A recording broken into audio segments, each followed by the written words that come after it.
সুস্থ আছে, বাচ্চা আছে, দেখেই কইলাম ধর তো তুই ধর। এক নারী নৃত্যশিল্পীকে চুল কেটে মুখে কালি মেখে নির্যাতনের অভিযোগ উঠেছে প্রতিবেশীর বিরুদ্ধে। ঘটনার পর থেকে আতঙ্কে দিন কাটাচ্ছেন ভুক্তভোগী রূপা আক্তার ও তার পরিবার। তবে স্থানীয়দের দাবি প্রতিপক্ষকে ফাঁসাতেই নিজেই চুল কেটে মামলা করেছেন তিনি। অভিযোগ পাল্টা অভিযোগে এলাকা জুড়ে চলছে তীব্র আলোচনা সমালোচনা। ময়মনসিংহ নগরের কালীবাড়ি এলাকার বাসিন্দা রূপা আক্তার যাত্রাপালা ও নানা সামাজিক অনুষ্ঠানে নৃত্য পরিবেশন করে জীবিকা নির্বাহ করেন তিনি। গত বুধবার পূর্ব বিরোধের জেরে প্রতিবেশী শাহ আলমের বিরুদ্ধে চুল কেটে মুখে কালি মেখে নির্যাতনের অভিযোগ এনে সংবাদ সম্মেলন করেন তিনি। সামাজিক যোগাযোগ মাধ্যমে ছবি ছড়িয়ে পড়লে বিষয়টি নিয়ে শুরু হয় তোলপাড়। রূপা ও তার স্বজনদের অভিযোগ শাহ আলম চাঁদা দাবি করতেন, এমনকি তাদের ছেলেকে অপহরণেরও হুমকি দিয়েছেন। বাসা করতেছে, আমার যা করতেছে চাঁদা দিতেই, নাহলে তোর বাসার কাম বন্ধ। পরে আমার মিস্ত্রি সব দৌড়াই দিছে, ককি চাঁদা দিবি তাইলে বাসার কাজ করতে পারবি, চাঁদা না দিলে বাসায় থাকতেও পারবি না, বাসার কাম বন্ধ। পরে আমি 1 লাখ টাকা তার চাঁদা দিছি সমিতি থেকে, এই গ্রামীণ সমিতি থেকে তুললাম। আমাদের বাড়ি ঘর কুবাইয়া আমাদের ঘরের ভিতরে আটকে রাখা বাইরে দিয়ে 2টা তালা মারছে এই মাহফুজা। তালা মাইরা পেট্রোল আনছে ঘর জ্বালাই দিব। পরে আমার মা পুলিশ আইনাইরা আমাদের তালা ভাঙ্গা উদ্ধার করছে।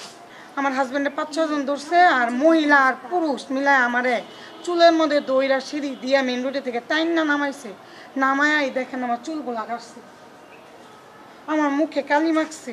বাসাটা করার সময় 1 লাখ টাকা নিছে, আবার বলতেছে 10 লাখ টাকা দিতে হবে, চাঁদা দিতেই হবে। না দেওয়ার কারণে এগুলো হয়েছে। ছেলেরে নিয়ে ওই পুষ্কুনি তাপ মুখ বান্ধা ফালায় দিছে। তবে অভিযোগ অস্বীকার করেছেন শাহ আলম। তার দাবি, একটি সালিশকে কেন্দ্র করে রূপা প্রথমে অপহরণের মিথ্যা মামলা, পরে নির্যাতনের আরেকটি মামলা করেছেন। সে যে লোকগুলার উপস্থাপনায় বলছে আমাকে স্তনে কামড় মারছে, আমার ঘরে টেনে নিছে, সেখানে আমার ওয়াইফ ছিল, আমার দেওয়া ছিল, আসামি যারা আমার শালা, আমার শাশুড়ি বা আমার সন্তানেদি, তাদের সামনে কি তাকে দর্শন করার চেষ্টা করা হয়? তার বিরুদ্ধে দরবার দেওয়ার কারণে কি আমরা অপরাধী? খালি মানুষটা হুদাই হরানি করা, এরা সবকিছু চাঁদাবাজি সবকিছু করে। এরা যে একটু কাজে লাগুক তার নামে মামলা করব। চুল কাটলো, এটা চুল কাটছে তার নিজের চুল নিজে কাটতারে, নিজের মাথা নিজে হাঁটাইতারে। হঠাৎ করে আমার পুলিশ দিয়ে ধরাই দিল। রূপা উপরে ছিল না, পুলিশ ধরে নিয়ে গেল, পরে 21 দিন জেল খাটলাম।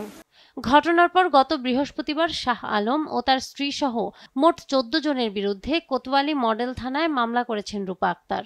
পুলিশ গিয়ে ঘটনা নিয়ন্ত্রণ করে, পরবর্তীতে এই মামলার ভিকটিম এসে আমাদের এখানে অভিযোগ দেবে। আমরা এই সংশ্লিষ্ট আসামিদের বিরুদ্ধে একটা ফৌজদারি মামলা এফআইআর করে তাৎক্ষণিক অভিযান চালিয়ে আসামিকে গ্রেপ্তার করতে সক্ষম হই।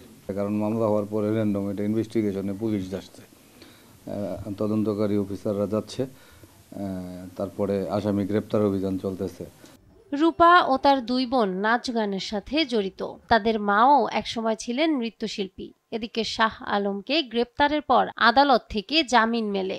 অভিযোগ পাল্টা অভিযোগের এই ঘটনায় তদন্তই নির্ধারণ করবে সত্যতা।